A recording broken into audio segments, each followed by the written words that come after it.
Sidang lanjutan gugatan pra-peradilan mantan Mendikbudristek Nadiem Makarim kembali digelar. Dalam sidang yang digelar di Pengadilan Negeri Jakarta Selatan, Kejaksaan Agung meminta majelis hakim menolak pra-peradilan yang diajukan ex-Mendikbudristek Nadiem Makarim. Kejaksaan menilai permohonan Nadiem cacat formil dan terkesan asumsi. Sementara pihak Nadiem berharap proses hukum berjalan baik. Sangat meyakini integritas dan hati nurani Mas Nadiem. Kami juga yakin bahwa proses hukum akan berjalan dengan baik dan dengan benar. Dan kami mohon dukungan dan doa dari teman-teman semua. Itu aja. Terima kasih. Kejaksaan Agung menetapkan Nadiem Makarim tersangka dugaan kasus korupsi laptop Chromebook. Akibat korupsi itu, negara merugi lebih dari 1,9 triliun rupiah. Komisi Pemberantasan Korupsi menerima pengembalian uang dari asosiasi dan travel haji dugaan korupsi kuota haji. KPK menyebut uang yang diterima hampir mencapai 100 miliar rupiah. Secara keseluruhan, kalau ratusan miliar mungkin belum. Kalau sudah puluhan miliar mungkin sudah mendekati 100 ada. Tapi 100 miliar? Pasti akan kita kejar semaksimal mungkin. Selama memang terinformasi bahwa ada aset, dan aset tersebut merupakan uang ataupun aset bergerak tidak bergerak itu merupakan rangkaian dengan perkara itu, pasti dilakukan tracing semaksimal. Pemirsa, Menteri Keuangan Purbaya Yudi Sadewa secara maraton menyidak sejumlah bank BUMN. Sidak dilakukan untuk mengecek penyaluran kredit bank plat merah tersebut.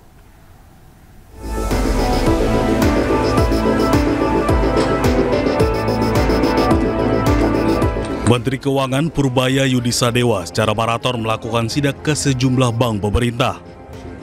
Terbaru, Menteri Purbaya mendatangi Bank Mandiri.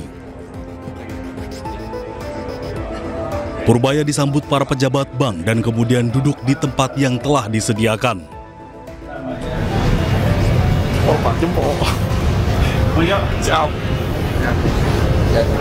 Sidak ke BNI, kita mau lihat gimana kerja mereka. Sehari sebelumnya, Purbaya melakukan sidak ke Bank BNI untuk melihat kinerja bank BUMN tersebut. Purbaya datang ke Bank BNI didampingi dengan sejumlah stafnya dari Kementerian Keuangan. Menurut Purbaya, sidak dilakukan untuk melihat bagaimana bank menyalurkan kredit. Saya pengen tahu juga proyeksi kredit mereka seperti apa ke depan.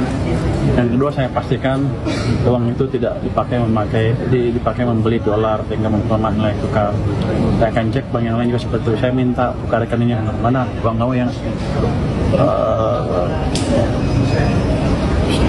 stok. Kira-kira dolar kamu berapa lah? Sekarang sekian. Minggu yang lalu berapa? Sebulan yang lalu berapa? Saya cek naik apa enggak. Untung BNI nggak naik, kalau naik lebih susah dia.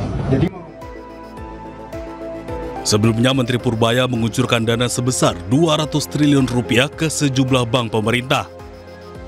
Dana tersebut digunakan untuk memacu pertumbuhan ekonomi Indonesia. Demo ribuan penambang rakyat di depan kantor PT Timah Kota Pangkal Pinang berlangsung ricuh.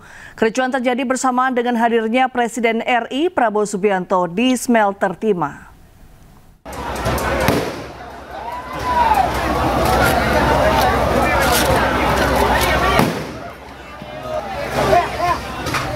Ribuan demonstran yang tergabung dalam aliansi Tambang Rakyat Bersatu langsung berhamburan saat petugas menembakkan meriam air.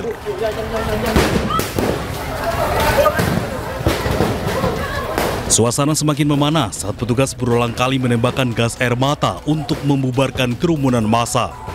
Massa yang emosi juga sempat merusak pagar PT Timah serta sejumlah fasilitas umum. Dalam insiden ini, seorang peserta aksi dilaporkan mengalami luka di kepala akibat terkena lemparan batu.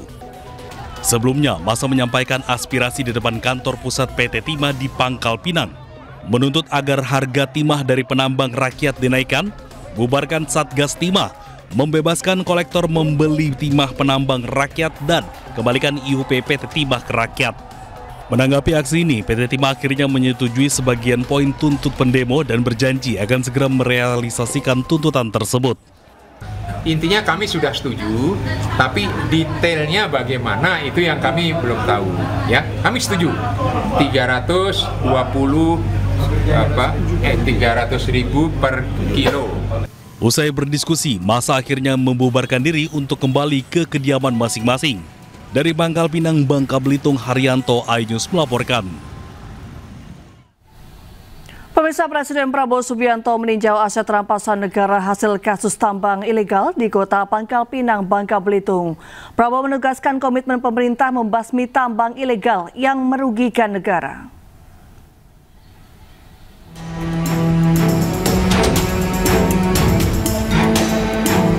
Presiden didampingi oleh Jaksa Agung, Panglima TNI dan sejumlah pejabat terkait menyaksikan langsung penyerahan 6 smelter hasil sitaan negara. 6 smelter tersebut merupakan bagian dari penindakan hukum terhadap perusahaan swasta yang melakukan pertambangan tanpa izin di kawasan PT Timah. Prabowo menyebut nilai aset yang berhasil disita mencapai sekitar 6 hingga 7 triliun rupiah. Tadi bersama-sama kita menyaksikan penyerahan rampasan negara dari perusahaan swasta yang melaksanakan pelanggaran hukum, ya, illegal mining, tambang tanpa izin di kawasan PT Timah, dan yang terlibat sudah dihukum dan pihak berwajib, kejaksaan juga sudah menyita 6 smelter. Praktek haram pertambangan ilegal tersebut telah menyebabkan kerugian negara mencapai 300 triliun rupiah. Dari Pangkal Pinang, Bangka Belitung, Jen Cahyani, Damar Wicaksono, iNews melaporkan. Ya, kita ke informasi selanjutnya, pemirsa. Roy Suryo CS mengaku punya bukti baru dalam kasus ijazah palsu Joko Widodo. Namun pengacara Jokowi menegaskan fotokopi ijazah tidak bisa dijadikan bukti.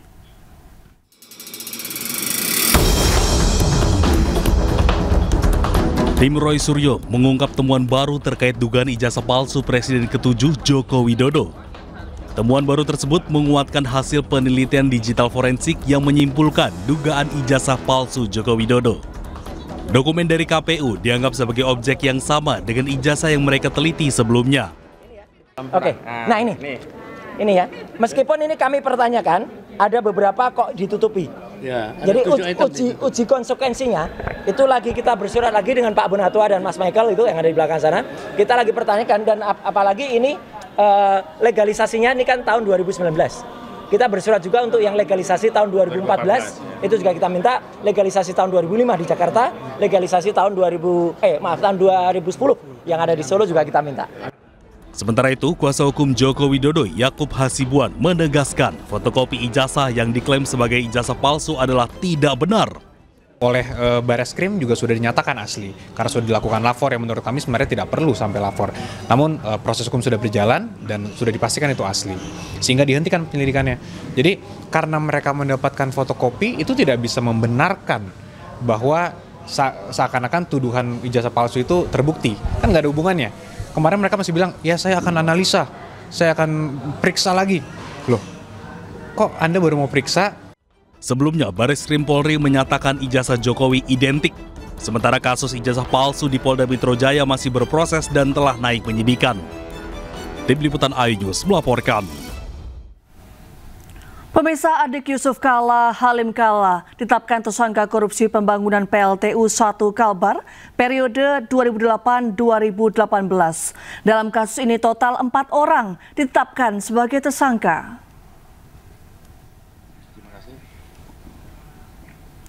Penetapan tersangka adik Yusuf Kalla disampaikan Kepala Koordinator Pemberantasan Tindak Pidana Korupsi Polri, Irjen Cahyono Wibowo.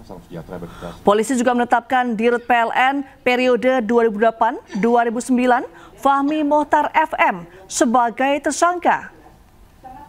2 tersangka lain dari pihak swasta, yakni RR dan HYL.